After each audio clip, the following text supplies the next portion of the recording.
Rappresento una famiglia che ha origini appunto da Vittorio Veneto e si è poi spostata come cuore dell'azienda in Friuli, nello specifico alle Forcate. L'azienda in Friuli si chiama GF, come è stata volontà di mio papà Gian e Francesca, che sono i suoi 2 figli.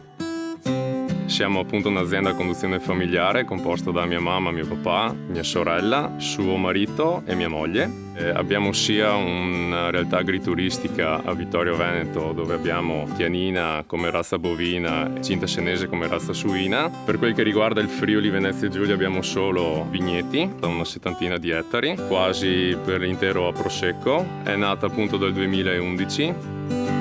Siamo partiti quasi allo sbaraglio perché l'azienda non ha uno storico viticolo. La scommessa è stata grande sia da un punto di vista economico che dal punto di vista delle competenze e della gestione. Ci siamo resi conto che per avere un buon prodotto e per poterlo valorizzare le competenze sono tante e l'impegno anche. Motivo per cui è stata una sfida e siamo contenti di averla intrapresa.